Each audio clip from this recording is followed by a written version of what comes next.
Hello everybody, आपका स्वागत है बीबीएस एकेडमी बठिंडा में।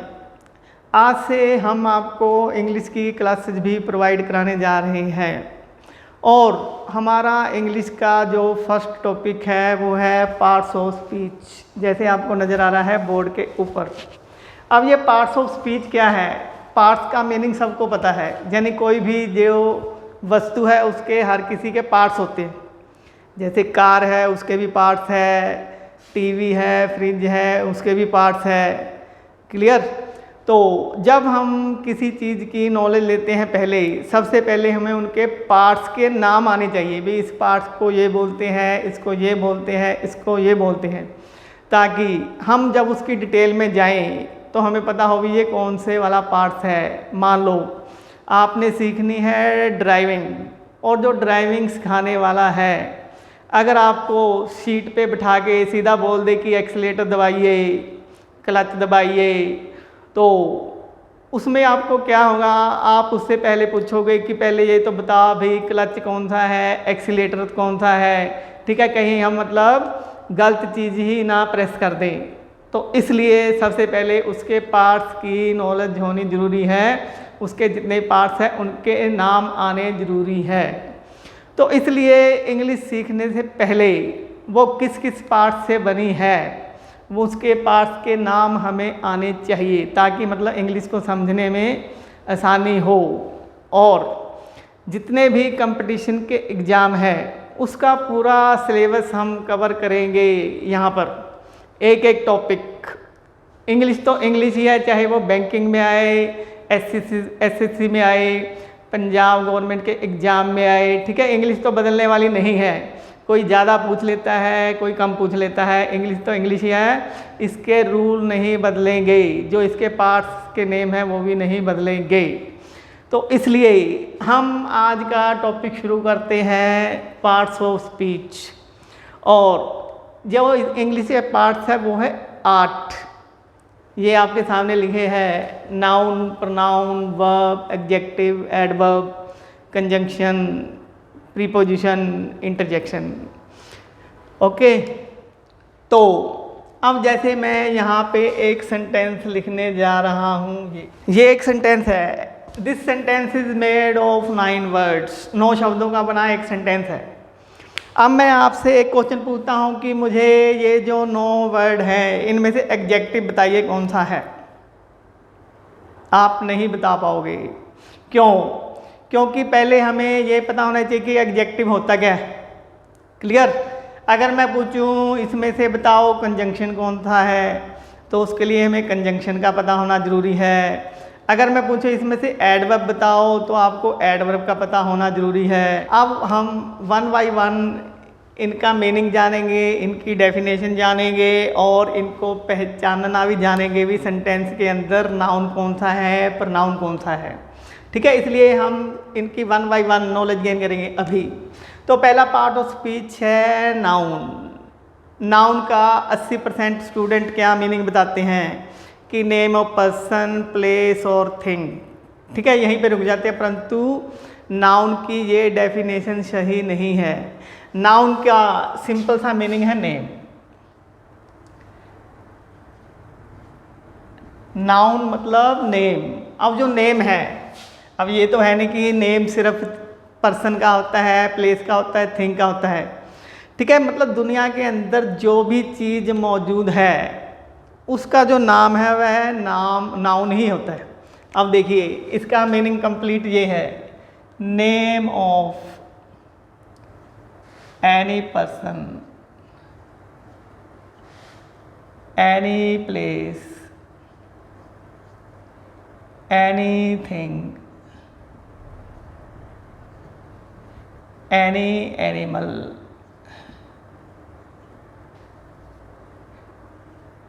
Any feeling. किसी फीलिंग का नाम वो भी नाउन ही होता है। किसी क्वालिटी का नाम वो भी नाउन ही होता है। और किसी अवस्था का नाम, अवस्था मतलब कंडीशन। और एंड पे इसका निचोड़ क्या है? ये वाला एनीथिंग इन दी वर्ल्ड,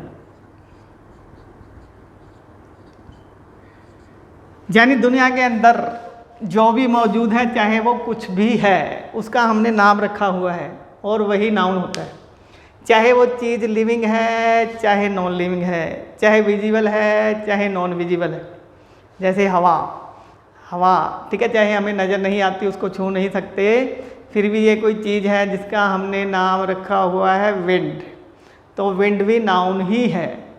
अब इनकी मैं एग्जांपल्स लिख देता हूँ यहाँ पे सभी की। जैसे ये देखो, पर्सन महेंद्र, बॉय, प्लेस जैसे दिल्ली, सिटी, थिंग जैसे बुक बोल देते हैं, कोई भी हो सकती है, चेयर, एनिमल काऊ, डॉग, फीलिंग जैसे हैप्पीनेस, सैडनेस, और क्वालिटी जैसे बोलते हैं ऑनेस्टी, ब्रेवरी, और कंडीशन जैसे चाइल्डहुड। ये देखिए, देख लो ध्यान से, नोट कर लो। अब जो मैंने ये एग्जाम्पल्स लिखे हैं इन सभी की, क्लास में होते तो आपसे पूछ सकते थे इनमें से बताओ भाई आपको वो कौन सा शब्द है जो नाउन नहीं लग रहा। ठीक है, जो मैंने एग्जाम्पल्स लिखी हैं इनमें वो कौन सा शब्द है जो आप नाउन मानने के लिए तैयार नहीं हो। फिर भी मैं बता देता हूँ, जो स्टूडेंट्स हैं वो किस किस में डाउट करते हैं। अच्छा, इसमें ना एक रह गया है, किसी एक्शन का नाम भी नाउन ही होता है, यहाँ पे ले लो। एक्शन जैसे हम बोल देते हैं सिंगिंग, कुछ भी हो सकता है, टीचिंग है, डांसिंग है, स्मोकिंग है, नेम ऑफ एनी एक्शन। अब वही क्वेश्चन, भाई इनमें से कौन सा शब्द जो आप नाउन नहीं मानते हो, जो बच्चे अक्सर डाउट करते हैं वो मैं आपको बता देता हूँ क्लास के अंदर। ये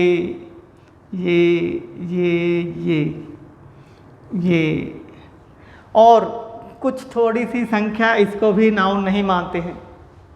क्लियर? अब मैं जितने भी ये है अंडरलाइन किए हुए, ये मतलब बच्चे मैक्सिमम डाउट करते हैं कि ये नाउन कैसे हो गया, तो आपको पहले ये बता देते हैं कि ये नाउन कैसे है और इसको इधर हम क्लियर कर देते हैं।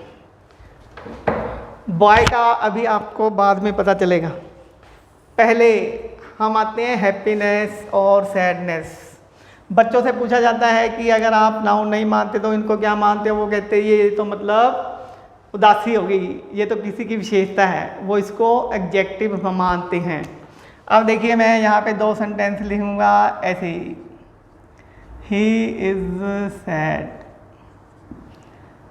ही इज़ सैडनेस। अगर मैं आपको बोलूँ कि इसमें से दोनों में से सेंटेंस कौन सा सही है, आप इसको बोलोगे ये गलत है। अब ये सही कैसे है, ये जो वर्ड है सैड, ये इसकी क्वालिटी बता रहा है। क्वालिटी नेगेटिव भी हो सकती है, पॉजिटिव भी, और ही प्रनाउन है। प्रनाउन अभी आपको बताएंगे क्या होता है, ठीक है। और एग्जेक्टिव अभी आपको सिंपली बताता है, एग्जेक्टिव वो शब्द जो किसी नाउन या प्रनाउन की विशेषता बताए। क्लियर? तो यहाँ पे मतलब ही इज सैड, ये सैड वर्ड ही के लिए है। भाई ही क्या है, वो उदास है, तो यहाँ पे सैड हो गया है उदास। उदास मतलब एग्जेक्टिव। और सैडनेस होता है उदासी। हम इसको ये नहीं बोल सकते कि वह उदासी है। उदासी का मतलब होता है नेम ऑफ फीलिंग। बस नेम है तो नाम है। देसी तरीका भी होता है जिसको हम ट्रिक्स बोल देते हैं, परंतु ट्रिक्स के लिए भी डीप नॉलेज हो जानी चाहिए, ठीक है। अगर आपको फुल नॉलेज है, कंसेप्ट क्लियर है, तो आप अपने शॉर्टकट, अपने ट्रिक्स भी बना सकते हो। क्लियर? अब इसमें ट्रिक्स क्या है वो आपको सभी को जब ये लेसन कंप्लीट हो जाएगा एंड पे बताऊंगा कि एक होता है प्रीफिक्स, एक होता है सफिक्स। सफिक्स जो एंड पे लगे, अब जिस भी वर्ड के पीछे ये आ जाता है NESS वो नाउन ही होता है। ये देसी तरीका है, ठीक है। यानी हमने मीनिंग वाइज भी देखना है, फंक्शन वाइज भी देखना है और देसी तरीका भी बता दिया। कई का तो होता है ना, मतलब हमें काम से पता चलता है बंदा क्या है, कई का हमें देख के पता चल जाता है कि ये यही होगा। क्लियर। ऐसे ही जिनके पीछे NESS हो वो नाउन ही होगा। हैप्पीनेस, सैडनेस, ग्लूमीनेस, इस प्रकार। इसलिए ये प्रूव हो चुका है कि दिस इज नाउन। अब नेक्स्ट क्वालिटी। अब क्वालिटी से सीधा ही स्टूडेंट सोच लेता है कि ये तो एग्जेक्टिव ही होगा पक्का, जो किसी की क्वालिटी बताए। अब इसमें क्या है आपको इसी से समझा देता हूं मैं। चलो ही का शी कर देते हैं हम। शी इज ऑनेस्ट, या फिर शी इज ऑनेस्टी। ठीक है। अगर हम डीप नॉलेज में जाने के बजाय सीधा पूछ लें कि इसमें से बताओ कौन सा सही है, तो हर कोई जिसको नॉलेज भी नहीं है वो देखते ही बता देगा कि ये सही है, ये तो हमने कभी पढ़ा ही नहीं, कभी सुना ही नहीं। ठीक है। तो ये तो वैसे ही दिखने में गलत है, ऐसे भी हो सकता है, परंतु हमने नॉलेज गेन करनी है। अभी क्या है चक्कर। अब जो ऑनेस्ट है ये होता है ईमानदार। ऑनेस्टी होता है ईमानदारी। हम ये थोड़ी बोलेंगे कि वह ईमानदारी है, हम बोलेंगे वह ईमानदार है। अब जो ईमानदार तो एग्जेक्टिव हो गया। एग्जेक्टिव जो किसी नाउन या प्रनाउन की विशेषता बताए, तो ये ऑनेस्ट जो है इसकी विशेषता है, दिस इज प्रनाउन। और ऑनेस्टी हो गया ईमानदारी। ईमानदारी मतलब ये नाउन है, ये क्वालिटी का नाम है। नाम है तो नाउन है, सिंपल कहानी। ऐसे ही हम ये नहीं बोल सकते किसी का नाम लेके, जैसे हम बोल दे भी मोहन इज ब्रेवरी। ये तो वैसे ही देखने में गलत लग रहा है, अगर हम नॉलेज ना भी लें तो भी देखने में गलत है। अगर हम यहाँ पे लिखते हैं ब्रेव तो ये सही है, भी वो बंदा बहादुर है, मोहन। इसलिए ब्रेव होता है बहादुर, ब्रेवरी होता है बहादुरी। क्लियर। बहादुरी मतलब क्वालिटी का नाम, नाम तो नाउन। ठीक है। यानी नाउन का मतलब नेम होता है। अब ये तो है सिंपल। ज़्यादा ध्यान वाली अब आती है बात ये ING। जिनको टेंसेज आते हैं वो तो मिनट में बता देंगे कि ये तो वर्ब है, ये तो नाउन हो ही नहीं सकता पक्का। ठीक है। उनका सोचना है बिल्कुल सही। जिनको टेंस आते हैं वो कहेंगे कि कंटिन्यूस टेंस जितने भी होते हैं उसमें ING वाली वर्ब लगती है। Present continuous, past continuous, future continuous, perfect continuous, उनमें मतलब ING वाली वर्ब लगती है। जैसे ये है ही इज स्मोकिंग। अब इसको यहाँ पे कोई भी नाउन नहीं बोल सकता है, मैं भी नहीं बोल सकता, ये वर्ब ही है। क्लियर। अब सिगरेट की डब्बी पे क्या लिखा होता है, उस पे लिखा होता है smoking is injurious to health. उस सेंटेंस में वो वर्ब नहीं है। जैसे ये देखिए ये है smoking is injurious to health. इस सेंटेंस के अंदर इसको हम वर्ब नहीं बोल सकेंगे, ये नाउन है। क्लियर। जहाँ हम सिंपल सेंटेंस बनाना है उसको ऐसे बना लो, smoking is a bad habit, is a bad habit. Clear. यहाँ पे भी ये नाउन है। ऐसे मतलब सिंगिंग है, जैसे मैं बोल दूँ कि मेरी हॉबी गाना गाना है, माई हॉबी इज सिंगिंग। यहाँ पे भी ये वर्ब नहीं है, नाउन है। अगर मैं ऐसे लिखता आई एम सिंगिंग, यहाँ पे ये वर्ब है। सबको पता है कि ये प्रेजेंट कंटिन्यूस टेंस है, प्रेजेंट कंटिन्यूस में तो वर्ब ही होगी ये। क्लियर। अब आपको पता चल गया है कि ING वाला शब्द सिर्फ वर्ब ही नहीं नाउन भी हो सकता है। वो हमें सेंटेंस पढ़ के पता चलेगा, यानी उसका फंक्शन क्या कर रहा है वो। ठीक है, जैसे मतलब कईयों का पता चलता है ना, मतलब उसके एक्शन से पता चलता है कि ये बंदा मिस्त्री है, दर्जी है, डॉक्टर है, क्या है। सेम कहानी यहाँ पे है। क्लियर। ING वाला शब्द नाउन भी हो सकता है, वर्ब भी हो सकता है। वो हमें सेंटेंस से पता चलेगा पढ़ के भी वो कौन सी जगह पे यूज हुआ है और वो क्या फंक्शन कर रहा है। अब इससे भी एक आगे की कहानी बताते हैं हम। ठीक है, हमें इंग्लिश क्यों नहीं समझ लगती जब बुक्स से पढ़ते हैं या कहीं से भी पढ़ते हैं, क्योंकि हमें इन चीज़ों की नॉलेज नहीं होती। अगर मतलब वैसे आ जाए कि माई हॉबी सिंगिंग, जिन्होंने सिर्फ यही पढ़ा है कि ये तो मतलब प्रेजेंट कंटिन्यूज में आता है। ठीक है, जैसे ये मतलब स्मोकिंग, उन्होंने ये सोचा कि ING है तो ये है कंटिन्यूज है। फिर वो सोचने पड़ जाते हैं ये सेंटेंस कैसे बना हुआ भाई, ये तो प्रेजेंट कंटिन्यूज में तो स्मोकिंग इज के बाद आता है, ये पहले ही कैसे आ गया। क्लियर। तो इसलिए यहाँ पे बताने वाला ये है कि यहाँ पे ये नाउन है, इसके फंक्शन के अनुसार। अब ING वाला शब्द वर्ब भी होता है, नाउन भी होता है, ये आपको पता चल गया है। अब तीसरी बात, ING वाला शब्द एडजेक्टिव भी हो सकता है। कैसे? जैसे हम बोल दें, पहले मैं इनकी तीनों के एग्जांपल ले देता हूँ। देखो ये था मैं बर्निंग से ले देता। देखो, ए हाउस वॉज बर्निंग।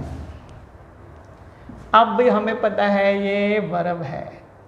अब देखिए एक सेंटेंस और, आई सॉ ए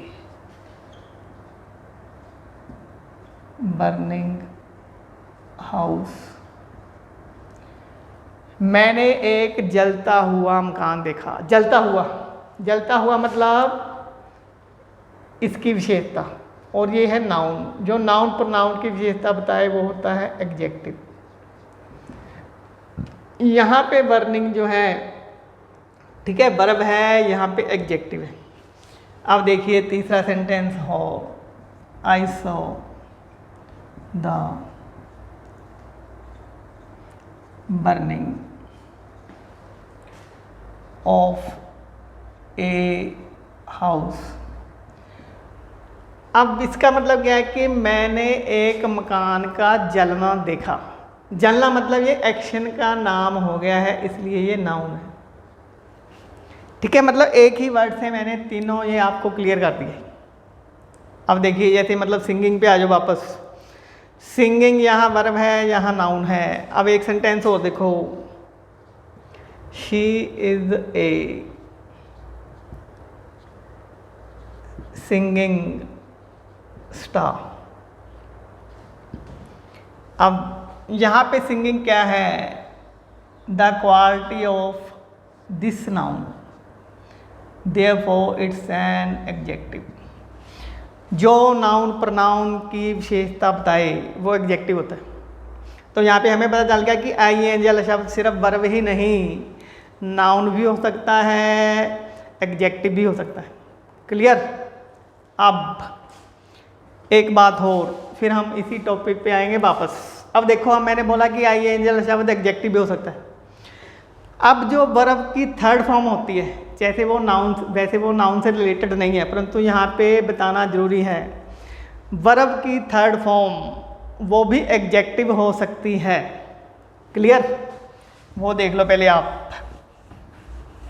जिनको टेंस आते हैं वो जल्दी समझ। अच्छा, अब देखिए जैसे मैंने आपको बताया कि जो वर्ब की थर्ड फॉर्म होती है वो एग्जेक्टिव भी हो सकती है। कैसे?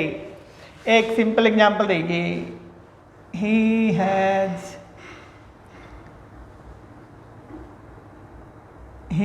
Broken the table. टेबल यहाँ पे लिख देते हैं थोड़ा। He has broken the table. अब जिनको टेंस आते हैं वो समझिए कि ये प्रेजेंट परफेक्ट है, और प्रेजेंट परफेक्ट में हैव के बाद थर्ड फॉर्म लगती है, तो ये मतलब वर्ब की थर्ड फॉर्म हुई। अब एक सेंटेंस हो देखो, अब हम इसको ऐसे लिखते हैं, this is A broken table. अब इस सेंटेंस के अंदर ये एग्जेक्टिव है। यहाँ पे ब्रोकन का मतलब है तोड़ी, और यहाँ पे मतलब टूटी हुई। ये एक टूटी हुई टेबल है। टूटी हुई मतलब टेबल की विशेषता, और टेबल इज ए नाउन। जो नाउन प्रनाउन की विशेषता बताए वो एग्जेक्टिव होता है। अब इसी की और एग्जांपल देख लो, जैसे ये है, हम अक्सर ये यूज करते हैं, वी शुड ड्रिंक। जो डॉक्टर अक्सर बोलते हैं, we should drink boiled water. ये वाटर नहीं है, वाटर, बॉइल्ड वाटर। अब देखिए ये बॉइल्ड है, उबला हुआ पानी, तो ये बॉइल्ड इस नाउन की विशेषता, इसलिए ये एग्जेक्टिव हो गया। बॉइल्ड एग सभी ने सुना है, ठीक है। तो वर्ब की थर्ड फॉर्म एग्जेक्टिव भी हो सकती है। अगर हम कहें he has qualified the test, तो यहाँ पे क्वालिफाइड एक वर्ब है। अगर हम बोले कि he is a qualified person, तो वो एग्जेक्टिव हो गया। क्लियर? तो इस प्रकार जो वर्ब की थर्ड फॉर्म होती है वो भी एग्जेक्टिव होती है। I have solved the paper, यहाँ पे सोल्ड क्या है? वर्ब की third form. I have bought some solved paper, मैंने कुछ हल किए हुए। सोल्ड पेपर मतलब ये एग्जेक्टिव हो गया, ठीक है। तो अब देखो, हम मीनिंग तो ढूंढने चले था नाउन का, परंतु हमें एक्स्ट्रा नॉलेज क्या मिली कि नाउन ING शब्द एग्जेक्टिव भी होता है, नाउन भी होता है वर्ब के अलावा। और उससे आगे हमें ये भी पता चला कि जो वर्ब की थर्ड फॉर्म होती है वो एग्जेक्टिव भी होती है, ठीक है। ये बाद में ना, मतलब जो आपको एग्जेक्टिव वाला कराया है, ये नेक्स्ट एक टॉपिक बनता है इनका, नॉन फाइनाइट वर्ब, वो बाद में आएगा, तब इसको आपको रिमाइंड किया जाएगा कि आपको बताया था पहले। क्लियर? अब देखो इनकी सभी की एग्जाम्पल आपको बता देते हैं। जैसे दे,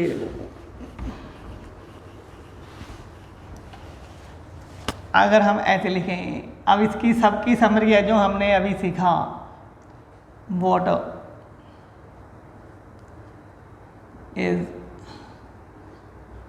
बॉइलिंग, पानी उबल रहा है। No doubt it's verb,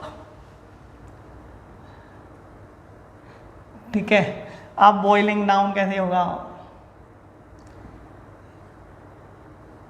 it has come to the point of boiling. ये नाउन है, यानी ये आ गया है बॉइलिंग के पॉइंट तक। क्लियर? तो ये नाउन हो गया। अब देखिए, वी कैन नॉट,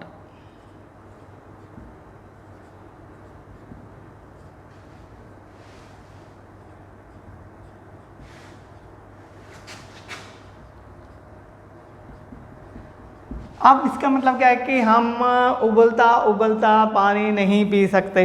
उबलता पानी कोई नहीं पी सकता, उसको ठंडा करना पड़ेगा। तो अब ये जो ING वाला शब्द है ये एग्जेक्टिव हो गया। क्यों? क्योंकि ये इस वाले नाउन की विशेषता बता रहा है, उबलता हुआ पानी। अब एक सेंटेंस हो देखो, जो अभी लिखा था मैंने वही लिखेंगे।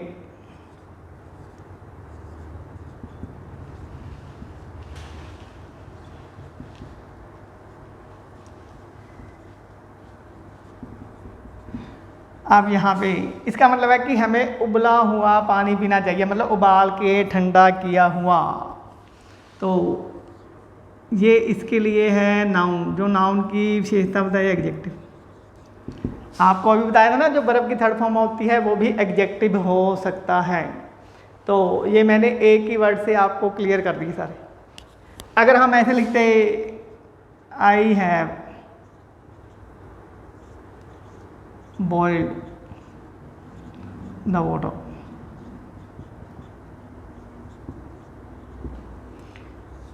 यहाँ पे ये आ जाएगा वर्ब की थर्ड फॉर्म, क्योंकि ये प्रेजेंट परफेक्ट है।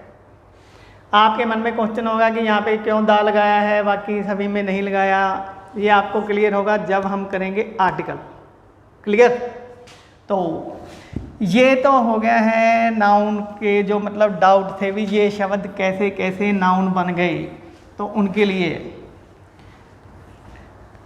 अब जो बॉय वाला है भाई, बॉय कैसे नाउन होगा वो आप क्लियर हो जाएगा सबको। अच्छा, ये तो होगा नाउन का मीनिंग, और नाउन के मीनिंग जानने के साथ साथ हमने ये भी सीखा कि ING वाला शब्द एग्जेक्टिव भी हो सकता है, और ये भी सीखा वर्ब की जो थर्ड फॉर्म है वो भी एग्जेक्टिव हो सकती है। अब नाउन के मीनिंग के बाद हम आते हैं टाइप्स ऑफ नाउन्स। अगर किसी को कोई बात नहीं समझ लगती, कोई डाउट है, वो कमेंट में लिख देना, ठीक है? आपका मतलब 100% आंसर दिया जाएगा, 100% सेटिस्फाई किया जाएगा आपको। There are 5 types of noun. अब देखिए कैसे है। नंबर 1, ये सभी को पता है, एक होता है proper noun. Second one is common noun.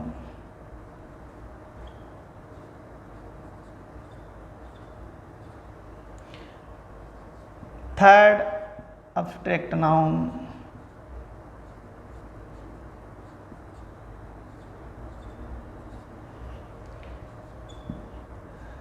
collective noun।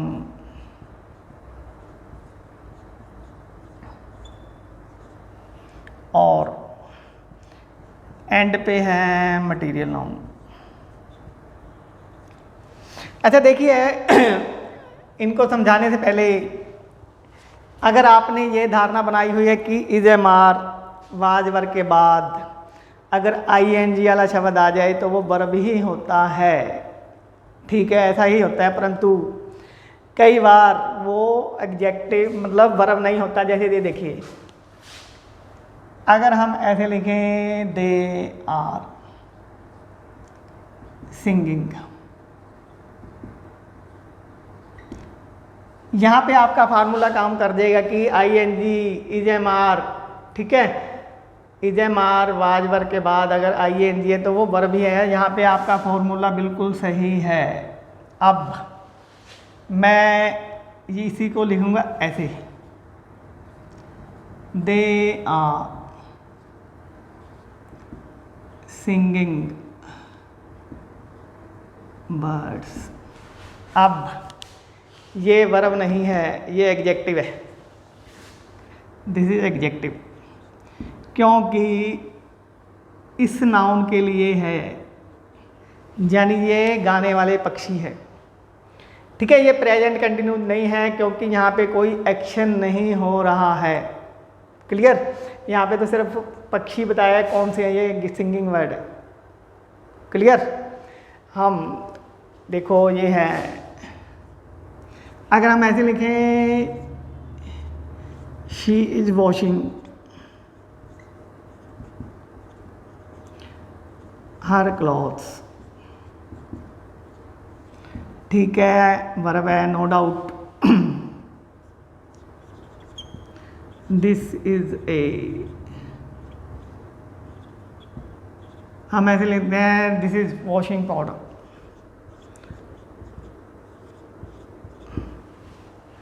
ये वर्ब नहीं है मेरे भाई, ये एग्जेक्टिव है, क्योंकि ये इस नाउन के लिए, ठीक है। इसलिए मतलब इज़-एम-आर वाज वर्ब के बाद ING वाला शब्द हमेशा वर्ब नहीं होता है, उसके आगे सोचना पड़ेगा। क्लियर? तो चलो हम आते हैं वापस टाइप नंबर 1। सिंपल भाषा में मैं ये दोनों ही क्लियर कर दूंगा आपको। अच्छा, स्टूडेंट से पूछा जाता है बताओ प्रॉपर नाउन होता है खास नाम, तो वो बताते हैं किसी खास बंदे का नाम। अब खास बंदे का नाम क्या है? जैसे अमिताभ बच्चन है, उसका नाम हुआ, हमारा नाम फिर तो नाम ना हुआ, क्योंकि हम कौन से खास हैं। ठीक है, इसलिए हमने ये नहीं बोलना कि खास नाउन का मतलब किसी खास बंदे का नाम, हमने बोलना है किसी बंदे का खास नाम। ठीक है, खास बंदे का नाम नहीं, बंदे का खास नाम। इसका मतलब क्या है? यानी जिस नाम से हमें बुलाया जाता है वो वाला नाम। ठीक है, मेरा नाम, तुम्हारा नाम, Bathinda, Ludhiana, Delhi, all these are proper names, proper nouns. अब मैं आपको सिंपल तरीके से समझा देता हूँ। These are 6 boys and the name of this boy is Mohinder. अगर हम महेंद्र बोलेंगे तो हमने ये नहीं कि मतलब सभी को बुला रहे हैं, हम सिर्फ महेंद्र को ही बुला रहे हैं। जब भी महेंद्र बोलेंगे हमारे दिमाग में सिर्फ महेंद्र ही आएगा। अगर हम बठिंडा बोल रहे हैं तो हमारे माइंड में सिर्फ बठिंडा ही आएगा, दूसरा शहर नहीं आएगा। तो ये किसी शहर का खास नाम हुआ, ना कि खास शहर का नाम, जैसे आपको बोला। ठीक है, अब जैसे ये दिल्ली है, लुधियाना है,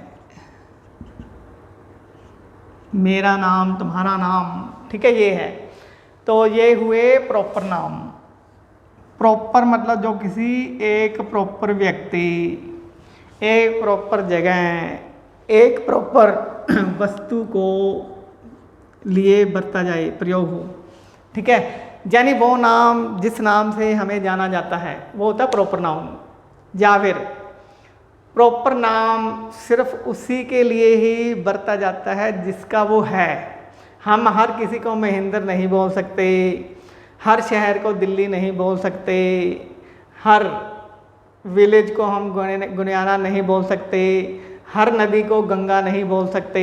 ठीक है, ये होता है खास नाम, यानी वो नाम जो सिर्फ उसी के लिए हो, बरता जाए जिसका वो है, दूसरे के लिए नहीं। ठीक है, so this is proper noun. अब देखिए इधर बॉय। अब ये जो वर्ड लिखा है मैंने बॉय, दुनिया के जिस मर्जी लड़के के लिए आप इसको बरत लो, दुनिया के जिस मर्जी लड़के के लिए हम बॉय इस्तेमाल कर सकते हैं, परंतु महेंद्र सिर्फ महेंद्र के लिए ही लगेगा। तो ये हो गया है प्रॉपर, ये हो गया है कॉमन। कॉमन को सिंपल भाषा में कहते हैं साझा। अब बॉय तो साझा हो गया है, परंतु महेंद्र नहीं। This is common noun. अब प्रॉपर नाउन का क्या है, एक मतलब ये भी है कि प्रॉपर नाउन का फर्स्ट लेटर हमेशा कैपिटल होता है। ठीक है, जैसे मेरा नाम, तुम्हारा नाम, दिल्ली, लुधियाना, इनका फर्स्ट लेटर कैपिटल ही होता है। क्लियर? अब जैसे देखिए, अगर मैं लिखूं रिवर, ठीक है, रिवर तो मतलब जिस मर्जी नदी को आप बोल सकते हो, ये तो कॉमन हो गया। अगर हम लिखे गंगा, गंगा मतलब सिर्फ गंगा ही नदी का नाम है। ठीक है, इसका जो प्रॉपर नाउन का फर्स्ट लेटर हमेशा कैपिटल ही होगा। जो कॉमन नाउन है वो तो अगर सेंटेंस के स्टार्टिंग में या फिर तो कैपिटल लिखना ही पड़ेगा, अदरवाइज ये स्मॉल ही आएगा। क्लियर? गंगा चाहे सेंटेंस के स्टार्टिंग में आए, एंड में आए, बीच में आए, इसका फर्स्ट लेटर कैपिटल ही होता है। तो ये होते हैं प्रॉपर नाउन। क्लियर? इनकी आपको लिए मतलब वर्कशीट भी प्रोवाइड करा सकते हैं, हम कराएंगे। ठीक है, जब मतलब ये टॉपिक कंप्लीट हो जाएगा आपको टेस्ट भी दिया जाएगा करने के लिए, और उनको डिस्कस भी किया जाएगा। चलो, हमारे दो नाउन क्लियर हो गए, प्रॉपर कॉमन नाउन, कॉमन। अब देखिए जैसे ये है गुरदास मान, ये प्रॉपर नाउन है। अब इसका कॉमन नाउन क्या होगा? सिंगर। सिंगर तो मतलब जो भी सिंगर है सभी को बोलेंगे। अब जो सिंगिंग है, सिंगिंग अभी आएगी बाद में, ठीक है, अभी पता चलेगा। तीसरा हैगा अब्स्ट्रैक्ट नाउन, जिसको बोलते हैं भाववाचक नाम। भाव मतलब जो सिर्फ भाव पे आधारित है, ऐसी चीज़ें जिनको हम देख नहीं सकते, छू नहीं सकते, सिर्फ महसूस कर सकते हैं, यानी जिनकी कोई फिजिकल फॉर्म नहीं है, ठीक है, जिनको हम इधर से उठा के उधर नहीं रख सकते। अब अब्स्ट्रैक्ट नाउन में किसी क्वालिटी का नाम भी आ सकता है, क्योंकि क्वालिटी कोई वस्तु नहीं है भाई यहाँ से उठा के वहाँ रख दी। जैसे ये देखो कोई मतलब ये है ऑनेस्टी, ब्रेवरी, इंटेलिजेंस,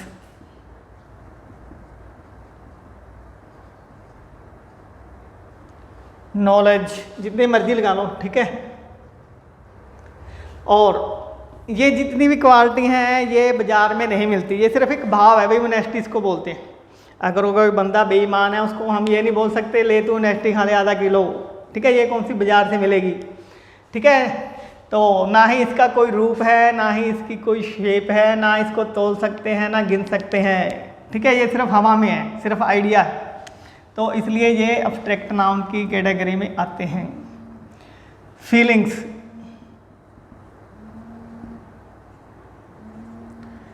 किसी फीलिंग्स का नाम भी अब्स्ट्रैक्ट नाउन ही आएगा। जैसे देखो हैप्पीनेस है,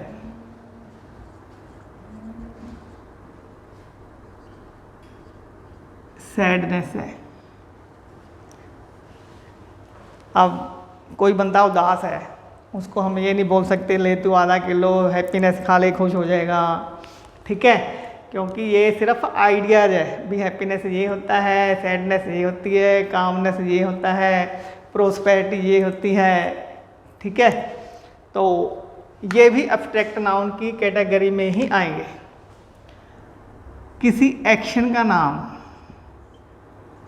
वो भी अब्स्ट्रैक्ट नाउन ही है। सिंगिंग, डांसिंग, इसको डांस नहीं बोलना है, डांस होता है, डांसिंग। स्मोकिंग, ठीक है, ऐसे मतलब जो भी एक्शन है, राइटिंग है, ड्राइविंग है, वो सारे अब्स्ट्रैक्ट नाउन, क्योंकि ये भी चीज़ें हम देख नहीं सकते, छू नहीं सकते, सिर्फ महसूस करने की है। अब देखो सिंगर तो हमें नज़र आ जाएगा, सिंगिंग नज़र नहीं आएगी, वो हम मतलब महसूस करते हैं through our sense of hearing, ठीक है। There are 5 senses. तो सुनने के मतलब कान के मतलब सेंस ऑफ हियरिंग के थ्रू हम सिंगिंग को ग्रहण करते हैं, तो इसलिए सिंगिंग भी अब्स्ट्रैक्ट नाउन है, ठीक है। गुरदास मान proper noun, singer common noun, singing abstract noun, ठीक है। तो जिवें आप कह दिए मतलब सिंगिंग इज हिज प्रोफेशन, तो वहाँ पे ये नाउन होगा, जैसे आपको बता ही चुके हैं, ठीक है। और किसी अवस्था का नाम भी नाउन ही होता है। कंडीशन, कंडीशन का मतलब शर्त भी होता है, कंडीशन का मतलब अवस्था भी होता है। हम सुनते हैं ना क्रिटिकल कंडीशन, तो यहाँ पे इसका मतलब अवस्था है। अवस्था कौन सी होती है? बाल अवस्था, चाइल्डहुड, बॉयहुड मतलब लड़कपन, ऐसे।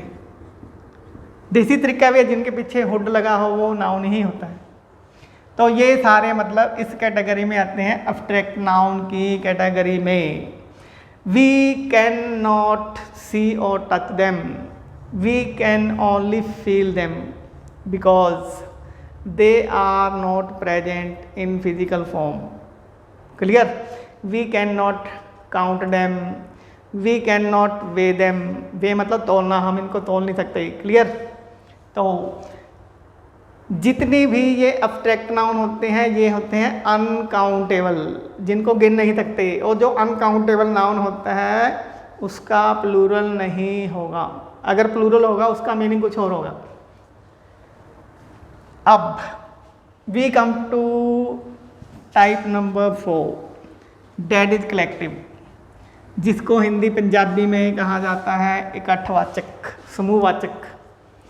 ये नाम होता है name given to a group.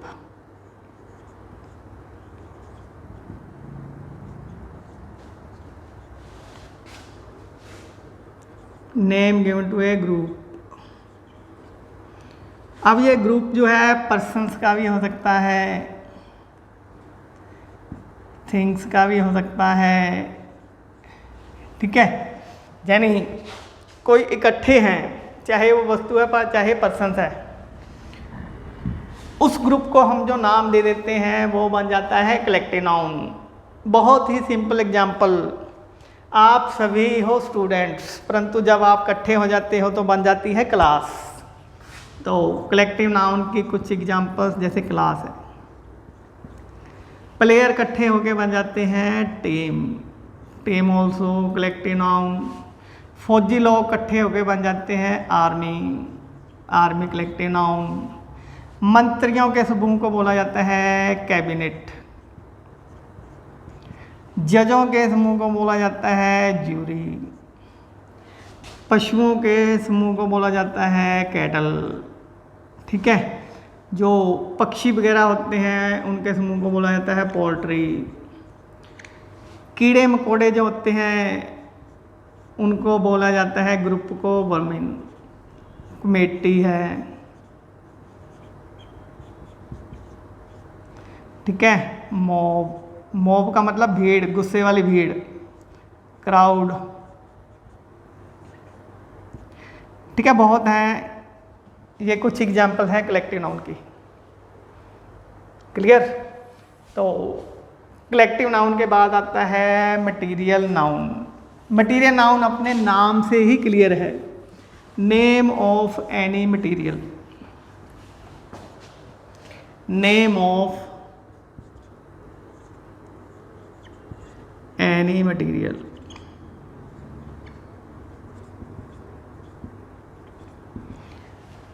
देखिए जिससे हम कुछ बना लें वो मटीरियल नाउन है। मिल्क, ठीक है, rice, sugar, iron, gold, silver, etcetera. यानी सिंपल सा है, जिससे कुछ आगे बने।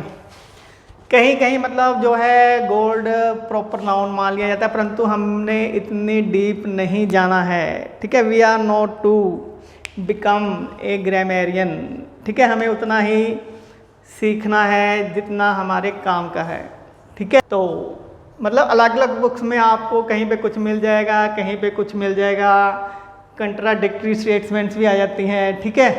तो इसलिए हमने जो मतलब बेसिक है वो सीखना है, जो मतलब कॉमनली किस नाउन से जाना जाता है, किस नाम से जाना जाता है। तो ये हमारा हो गया है नाउन। भाई नाउन क्या होता है। अब जो मैंने आपको सेंटेंस लिया था एक बार और लिखता हूँ, I will go to Delhi to meet my brother. अब इस सेंटेंस में आपको बता देते हैं ये दो नाउन है, दिल्ली प्रॉपर है, ब्रदर कॉमन नाउन हो गया, ठीक है। अगर ब्रदर का नाम लिखते हैं फिर वो हो जाएगा प्रॉपर नाउन। तो अब यहाँ पे बताने वाली बात है कि मैंने पूछा था इसमें से एडजेक्टिव पहचानो, एडवर्ब पहचानो, कंजंक्शन पहचानो। तो मैं बता देता हूँ इस सेंटेंस के अंदर ना कोई एडजेक्टिव है, ना एडवर्ब है, ना ही कंजंक्शन है, ना ही इंटरजेक्शन है। पॉइंट ये है कि मतलब ज़रूरी नहीं है एक सेंटेंस में हमें ये 8 पार्ट ऑफ स्पीच मिलेंगे। हो सकता है कोई कोई सेंटेंस ऐसा हो जिसमें ये 8 मौजूद हों, ठीक है, नाउन से लेके इंटरजेक्शन तक। परंतु ये जरूरी नहीं कि हर सेंटेंस में 8 हों, परंतु होंगे 8 के बीच में से ही। सिंपल एग्जांपल देखो, जो एक सेंटेंस है ये होता है एक फैमिली। फैमिली मतलब बनती है मेंबर से, तो जो सेंटेंस की फैमिली के मेंबर वो इसके वर्ड्स होते हैं। अब जरूरी तो नहीं है कि एक फैमिली में मतलब सारे ही मेंबर हो, पड़पोते से लेके पड़दादे तक। हो सकता है कोई कोई फैमिली हो जिसमें सारे हों। सेम केस यहाँ पे है। हो सकता है कोई सेंटेंस ऐसा हो जिसमें ये 8 पार्ट ऑफ स्पीच मिले, परंतु जरूरी नहीं है कि 8 के 8 हों, परंतु हो 8 के बीच में से ही। ठीक है, तो अभी हमने नाउन किया तो इसलिए हमें नाउन पहचान लिए। अब आगे करेंगे तो बता देंगे। एंड पे आपको ऐसे सेंटेंस भी लिखाएंगे जिसमें ये 8 पार्ट ऑफ स्पीच होंगे। तो ये हुई आपकी नाउन की इंट्रोडक्शन। अभी सिर्फ आपको नाउन की इंट्रोडक्शन है। इसकी जो डिटेल में होते हैं ना, मतलब एरर के रूल नाउन से रिलेटेड, वो डिटेल्ड लेसन अभी आएगा। ये सिर्फ हमने अभी मेंबर का इंट्रोडक्शन पढ़नी है। अभी नाउन क्या होता है, प्रोनाउन क्या होता है, इनके डिटेल में हम बाद में जाएंगे। नाउन का लेसन करेंगे, आपको पूछने की ज़रूरत नहीं होगी कि नाउन तो बताओ क्या है। ठीक है, नाउन तो हमें पता चल गया। अब इनकी डिटेल में आगे पढ़ेंगे 1 बाय 1। ठीक है, जब उसका नंबर आएगा लेसन का। ओके, तो ये आपको हमारा वीडियो कैसा लगा, ठीक है, ज़रूर बताएं, जैसा भी आपका विचार हो।